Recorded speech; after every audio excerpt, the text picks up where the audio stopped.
Donc là, le deuxième point qui concerne, on peut dire, cette section, donc c'est les méthodes de l'accumulation et de la trésorerie. Donc là, Odo prend en charge les rapports de comptabilité d'exercice et de comptabilité de caisse. Cela vous permet de déclarer les revenus, dépenses au moment où les transactions se produisent, c'est-à-dire selon la comptabilité d'exercice ou lorsque le paiement est effectué et reçu, c'est-à-dire la comptabilité de caisse. Vous voyez, donc là, les méthodes de l'accumulation et de la trésorerie. Donc là, l'ordre, elle permet, on peut dire, d'accumuler on peut dire, donc là, bon, d'accumuler, donc là, toutes les transactions que vous avez réalisées au niveau de votre entreprise, soit les revenus, soit donc là, les dépenses, ainsi de suite. Vous voyez, donc là, c'est ce que je vous ai présenté tout à l'heure dans la vidéo précédente.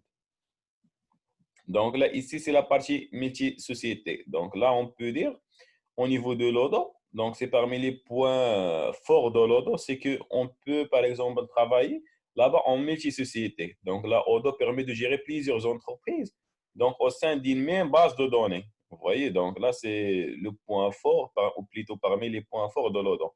Chaque entreprise a son propre plan comptable et ses propres règles. Vous voyez, donc là, vous pouvez obtenir des rapports de consolidation en suivant vos règles de consolidation. Donc là, les utilisateurs peuvent accéder à plusieurs sociétés, mais travaillant toujours sur une seule société à la fois.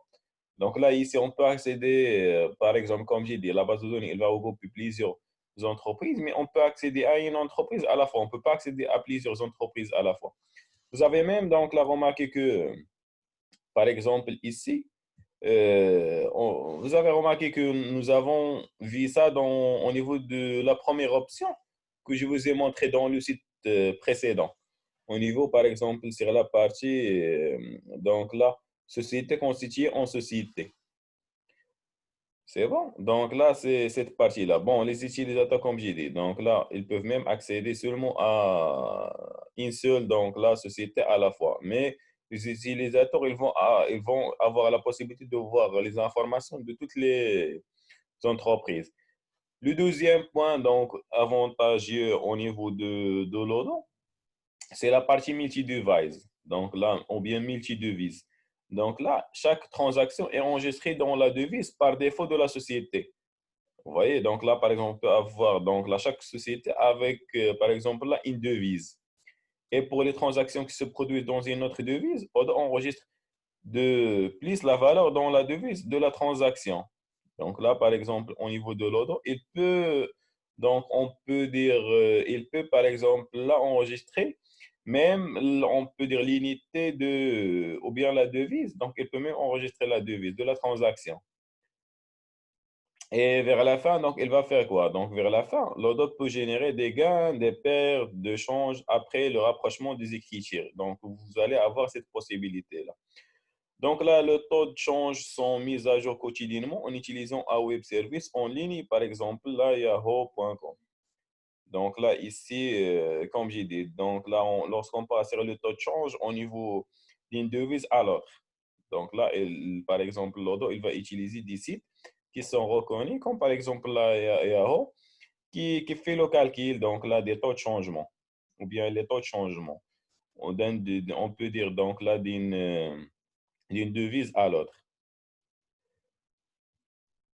Donc là, ici, cette partie-là, donc, qui concerne standards internationaux. Donc là, l'auto accounting, donc là, c'est pour more than, donc ici, c'est country. Donc, on peut dire, bon, les pays, par exemple, là, l'auto, sur la partie comptabilité, il peut même supporter ce nombre-là. Donc, là, de Odocore, accounting implement, donc accounting standard that are common to all countries. Vous voyez, donc là, ici, l'Odo est fait, on peut dire, à ce niveau-là, donc là, la comptabilité pour plusieurs, donc on peut dire pour plusieurs entreprises, ou bien pour plusieurs, donc là, pays qui vont avoir des règles qui sont communes.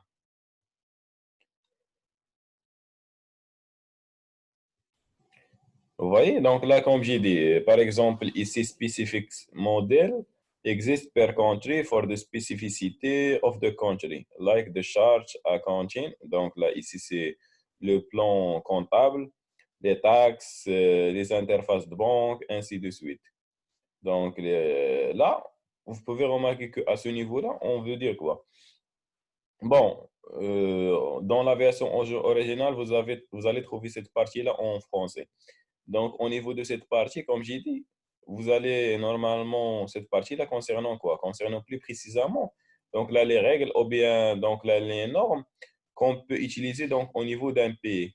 Là, l'ODO, elle permet par exemple là de faire le plan comptable pour plusieurs pays. Et là, on parle plus précisément pour les entreprises internationales ou bien les entreprises internationales, parce que les entreprises internationales, on peut dire, donc là, ils ont besoin de ce genre des outils. C'est bon, donc en particulier, le noyau de la comptabilité Dodo prend en charge. Donc là, c'est les options que je vous ai montrées tout à l'heure. Donc lorsque j'ai cliqué là, la partie en bas sur le site. Donc si vous allez revenir sur le site, ou bien, si vous allez, par exemple, revenir sur la vidéo, vous allez trouver donc là, les options que je vous ai montrées tout à l'heure. Donc là, il y a la partie anglo-saxonne, comptabilité, où les coûts des biens vendus sont déclarés lorsque les produits sont soldés et livrés. Et il y a la partie de la comptabilité européenne où les achats sont comptabilisés à la date de la facture, donc la fournisseur. Vous voyez, donc il y a ces deux règles-là, les règles ou bien les normes anglo-saxonnes comptabilité et les règles européennes, donc là, en général, au niveau de la comptabilité européenne. Donc là, Odoo dispose des modules pour se conformer aux règles, donc là, qui respectent la partie IFRS. Donc IFRS veut dire quoi? IFRS veut dire International, donc la Financial Reporting Standard. Ce sont, on peut dire, donc là, des règles internationales pour, là, c'est un terme normalement en anglais. C'est bon. Donc là, la traduction de ça en français, je pense, c'est normalement, c'est donc là, c'est les normes d'information financière destinées à standardiser donc là la présentation des données comptables au niveau de l'entreprise.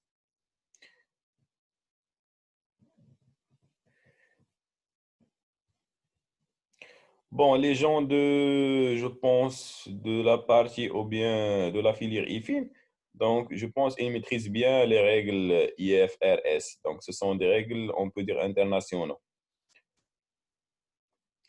Là, ça concerne les comptes débiteurs et créditeurs que je vous ai montrés dans le site. Au niveau de ces comptes-là, par défaut, Odoo utilise un seul compte pour toutes les écritures, donc la comptable à encaisser, et un autre pour toutes les écritures comptables à payer. Donc là, vous pouvez créer des comptes séparés pour chaque client, fournisseur, mais ce n'est pas une obligation. Donc là, au niveau de l'Odoo, donc elle permet pour chaque client et fournisseur, donc on peut créer donc là le rapport débiteur crédit ou bien débit crédit. Pour savoir donc là le gain, on peut dire la perte, pour faire des calculs à propos de ça. Comme les transactions sont associées à des clients ou des fournisseurs, vous obtenez donc là des rapports permettant d'effectuer une analyse par client et fournisseur. Vous voyez, donc là, c'est ce que veut dire la partie. Lorsqu'on va faire, par exemple, on peut dire, lorsqu'on va associer un client à un fournisseur, on peut, par exemple, faire une analyse par client-fournisseur. Vous voyez, comme par exemple les arrêts de compte client, les revenus par client, les balances âgées, ainsi de suite. Donc là, cette partie-là, donc, vous allez la trouver dans le site que je vous ai montré tout à l'heure. Donc, moi, j'ai pas voulu, donc là, à chaque fois revenir sur le site pour ne pas, donc là, on peut dire mettre des vidéos qui sont vraiment, donc là, trop lents. Donc là, je vous ai déjà montré le site. Vous pouvez, par exemple, pour chaque partie, revenir sur le site et comparer ce qui est dans le document avec ce qui est dans le site.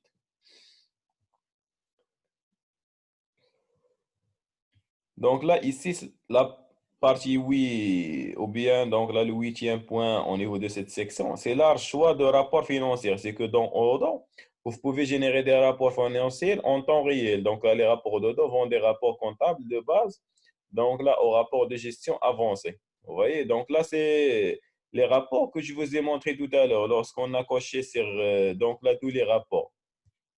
Donc, lorsqu'on a coché sur tous les rapports, nous avons donc là trouvé cette partie-là.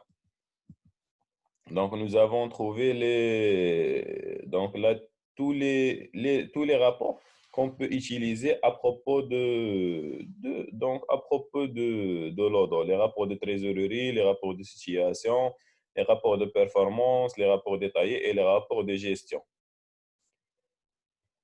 Donc là, le générateur de rapports Dodo vous permet de personnaliser vos propres rapports basés sur vos propres formules. Donc là, les formules que vous avez, si vous avez donc là des formules qui sont propres à votre entreprise, vous pouvez même ajouter ces formules au niveau de Dodo. L'importance automatique des données bancaires, à ce niveau-là, donc on parle sur quoi? Le rapprochement bancaire est un processus qui fait correspondre vos lignes de relevé bancaire telles que fournies par la banque à vos opérations comptables dans le grand livre. Donc là, Odon rend le rapprochement bancaire facile par l'importance fréquente des lignes de relevé depuis votre banque directement dans votre compte bancaire dans l'Odon. Donc là, ici, il parle plus précisément sur les données bancaires. Et comment on peut, par exemple, comme j'ai dit, comment on peut, par exemple, importer ces données automatiquement afin d'être toujours à jour, afin de mettre toujours donc là l'outil Odo à jour. Parce que l'outil Odo, il fait le calcul, on peut dire automatiquement. À chaque fois, lorsqu'il y aura, on peut dire des modifications, l'Odo, il fait ce calcul-là. Bon, on doit accélérer le rapprochement bancaire en faisant correspondre la plupart de vos lignes de relevé importées à vos opérations comptables. Vous voyez? Donc là, il va intégrer toujours les nouvelles, on peut dire, le nouveau rapprochement bancaire au plan comptable. Donc, Odo se souvient aussi de la façon dont vous avez traité d'autres lignes de relevé et fourni des suggestions, donc là, parmi les transactions de grands livres. Ici, donc là, au niveau du 10e point, donc, Odo totalise toutes les transactions comptables de votre période d'imposition et utilise cet auto pour calculer donc, vos impôts. Vous pouvez ensuite vérifier votre impôt et exécuter le rapport de taxe d'Odo. Au niveau donc, nous avons déjà vu ça au niveau de site. Au niveau du site, vous avez remarqué que là, en bas, donc, il y a la page qui concerne les taxes pour calculer les taxes au niveau, par exemple, là, en utilisant l'outil Odo. Même la partie, avant la partie réconciliation, il y a la partie qui concerne les taxes.